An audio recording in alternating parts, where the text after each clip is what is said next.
Kieran?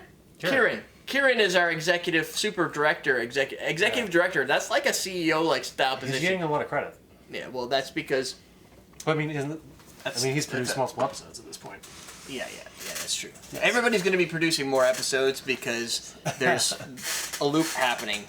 Almost. There's a couple other ones, but this is going on at a different time. So today I wanted to review something that's been sitting in my refrigerator for a couple weeks now. So this company, James E. Pepper?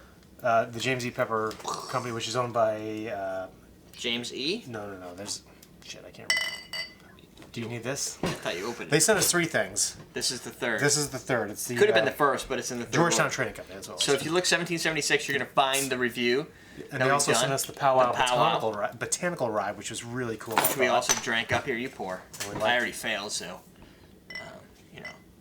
that's how it works. So this is a higher alcohol content beer.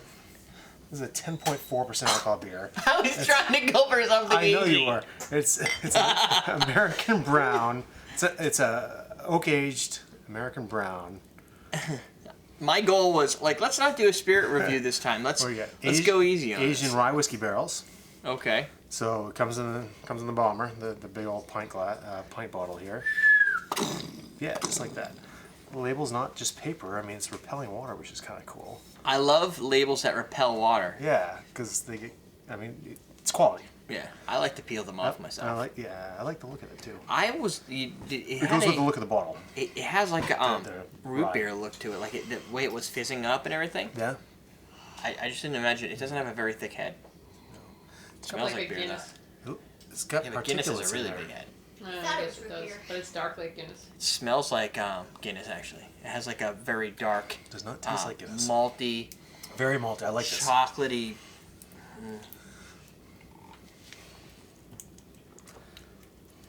This almost reminds me of malty. A homebrew. Maybe the lack of carbonation is because it's been sitting around for a little while. I was gonna say it's kind of light. The glasses are warm. Do you think it's? I guess it is kind of lacking. But the flavor comes out really well, and it reminds me of a homebrew because there are particulates in there, which may be from the oak barrel. It is not clear. No, it's not. It is as dark as a stout. No, it's as dark as a really dark brown ale. It's a brown ale, yeah. It's got that homebrew characteristic flavor. Like the chocolatey brown. It's pretty good. I like it's got a little bit of a, you could get that high end, there's a little high test alcohol going on. Like you get, like in the mid palate, you get like after that, there's a little bit of sweet at the beginning, like almost like a coffee, toffee sweetness. And then it hits you with a higher alcohol content. Not like burny. No, but get like the flavor. They're high end beer, like high alcohol beers. You can like Imperials. You can tell, even though it doesn't taste like alcohol. You just know, like it's got a bitter almost. It's got a kick. Yeah, it's got a kick to it. But it is a lot more malty than hoppy. Yeah. I mean, and the malts keep kind of lingering. Yeah, and I think it's easier to get away with the malty beers when they're higher alcohol content because you don't need as much hops as a preservative. I guess, well, maybe that's the old style. I guess maybe that's not modern. Well, this is old style actually. Yeah, so it could just be based on the older style of doing things. Yeah. Now, when I taste a whiskey beer, like a whiskey barrel beer, I get more barrel. This one, to me, I don't get a lot of barrel, like not a lot of oak or anything like that. It's hidden in the malt in the beginning, I think. Yeah, I'm zeroed in on the brown ale. Like, I like a brown ale. If I had to pick an ale that, like, if I'm in the mood, I don't drink a lot of dark Guinness. Sometimes I do just because it's like a dessert thing. And you can drink it slow. You don't feel you don't feel the need to rush through it. No, because you're full when it's done. But like, if I go and I just want to get a quick beer, it's probably an ale. Probably something that's not very high on hops because that slows me down big time. Like, I know people who drink a hop beer like it was no problem, just boom, and I'm like, I'm drinking it and it literally is hurting my inner child. Like, I'm just like, this is. I don't mind a hoppy beer, but I don't like it overly hopped. The ones I've had recently have been really overhopped. Brown ales kind of fit right in the middle where you're like, I don't want to go stout, but I want something that's a little easier to drink. I wouldn't call this easy to drink from a just the alcohol slows you down a little bit. Yeah. It's intense. It can be pounded. Right. Where you get those brown ales, that the lower end brown ales are just standard brown ale, even like a Turbo Dog. I like a Turbo Dog. But those beers tend to be a little easier. I don't know why. Just maybe it's lighter, not as intense on the flavor. Like the palate isn't as intense. This to me is more of a sipping brown ale. This is you open one of these, you pour 3 glasses for tasting with your buddies. Right. This isn't for you by yourself. Right. Like. That's gonna hurt you. I mean, that's almost wine potency. At 10.4, wine's usually around 12. Yeah, this is why I like to share these type of drinks. Yes. I mean, I think that I don't really know. I'm not a beer maker, and I don't know their target demographics. Yeah, but when I see a bottle like this is something where if I go to my father's house and I know my brother's going to be there, like people, I'm not the only one who does this, right? Depends on the type of beer drinker, because people will drink that by themselves. Right. Not that we're more of a German beer drinker for taste. Like. You might go over there and it could be somebody could have brought a Tatty Porter and somebody else brought like something else, and so you have a couple to go through, and we usually share it. Right. And this is in that category. Yeah, this is like the type of beer that I would bring over and go, hey, we're having a party, let's bring this over, we'll start with this, and then we'll try it out. Yeah, and then we might go to my father's homebrew after, but right. I mean, most of the beers that we do that are in large containers like this tend to be higher on the alcohol content. Yeah. And more intense. Or Belgian. Just in general. A lot of Belgians do the big bottles. They call them Belgian bottles in some places. Well, if they're always in there. I don't really drink a lot of Belgian. No. You like Belgian? I like Belgian. Some people like Belgian. I can drink anything, but I can have one Belgian. I mean, if it was Belgian or high hop, I would go with Belgian. I'm not going to discriminate. I mean, I like a lot of their Belgians. I like Creek and the Belgian Whites and a lot of the berry type beers that the Belgian yeasts produce. Right. Some of the German Belgian beers, then there's, then you can go with the guys up north. Kolsch. No, Kolsch. Kolsch. No, that's Kolsch. That's German. That's German. The one that's up Blue Moon. Oh, Blue Moon. Okay. Yeah. That's your up in the Coors sky. Light. The moon. Yeah. up in CA. I think they're in Canada. That's your. I think they're a Canadian-based company owned by Coors, which is more like owned by. I couldn't think of the name. Framboise. Framboise, which is Belgian. Oh, dude, that's completely different. That's like drinking apple pies and shit. Yeah, it's tasty though. It's like fruity, like cranberry and like sour. And, oh my god, that's like a whole. That's almost like switching to mead. Like but it's a Belgian beer. It is a Belgian beer. Lambic? Yeah, that kind of thing. Yeah. Yeah, that's.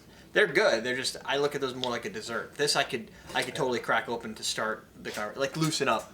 Was he the last cruise I went on? The cruise before, it was my first time having a Framboise, and I didn't. It came in like a champagne bottle, so I was walking around the boat with a champagne glass and a champagne bottle, just drinking beer. It was weird for so long, and then he fell over. He probably just didn't drink it for a while. No falling over. No. Plus, the boat leans. You just go the other way. Yeah. I mean, I think the boat rocks to compensate for alcoholic walks. Nothing to do with alcoholic walks. Yeah, nothing to do with water. It's all about alcohol compensation. Yeah. That's pretty good. Yeah. It's unique. I don't know where you can pick this up, but if you find it, this is to me one of the things you'll find when you're at one of those locally in Pennsylvania or something, or like how sometimes you go to those stores, all the beer guys know about, like, oh, you want to go to this corner store in this weird used to be town one down the street, the beverage store. And they go up, they fall, they come up, new ones show up. I don't know what the business model is that causes them to fail all the time. Probably not a lot of demand. But the thing is, everybody I know is like, oh, a new one opened up, and they all rush over to go to that specific place. The only one, Aos is the only one I know that's still open. And I'm like, I don't understand how maybe because Aos is a convenience store that has a guy that really loves beer. Mm-hmm. Those type of places where you go in the hole-in-the-wall places and they have like tons of these all over the place from all over the country, all over the world. Have you noticed Hannaford's beer selection lately? They have like a build-up. Oh, do they? Build a six-pack now? I didn't know that. Stop and Shop used to do that. Yeah, I went to Stop and Shop just for Build a Six-Pack because I want to try a variety of beers. Wegmans does that, but Hannaford's got a big variety now, like of singles. Must have hired a guy. Yeah. No, I think it's good. Well, the store in Londonderry, which is bigger than the one in Hudson here, has a nice selection. So there you go. Did I get you in the face? Since this is Common Man Cocktails, let's I'm not even gonna bother bringing it around to cocktails. What is your favorite beer category? And since you're cocktail fans, you're watching the show, you're on the live stream, like all homes over here, right? You could just be watching it because you want to hear me, but what is your favorite category of beer, and what type of beer do you run away from? Like, what don't you want to drink? Me, I run away from high hop beers unless I've been like hit on the side before, like, Derrick, have a beer, and you're like, oh, awesome, oh my god, and you're like, oh, should have warned me. Happens a lot to me. I might say like I like a hoppy beer, but maybe the overly hop, like the 120 IBU IPAs. Yeah, that would be tough. And I don't. And for me, anytime I get one of those overly hop beers, I've never ordered one. That's the thing. Somebody's like, oh, I have a tab open, blah blah, and they hand out beers, and you're like, well, I can't complain. It's a free beer. Right. Free beers always taste good. And the best part is, complain about free beer. No, but the key is when you're bar hopping from one place to the other. It's always like I'll have this much beer left, and some people will just down them because somebody makes a decision. Oh, let's go down the road. And you're like, sure, and I'm like, and I just throw it off to the side, like next to some other guy. That's like I slide it next to him like this, and I walk out. Yeah. What's your trick for getting out and drinking a beer you don't like, or a cocktail you don't like, but you don't want to return it? You don't want to be that guy. You don't want to seem ingracious. Yeah. And what do you do? I'll just hold it forever. I just won't drink it until it's time to go. Then what do you do with it though? I'll set it down, or I'll pound it real quick.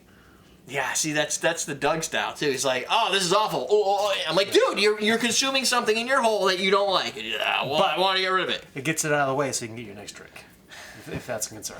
Share your techniques so we all can utilize them below. That's it. Yeah. We're done. Right? Yeah. Go to patreon.com/CMC. Shh. Go to patreon.com/CMC. Oh, also. Sign up for the newsletter at everydaydrinker/newsletter. Submit your recipes to recipe at everydaydrinkers.com. And you can go get these pint glasses, but that's already slid across, so you clicked on it already. Yeah. We're teaching you how to drink. You ready? Wow.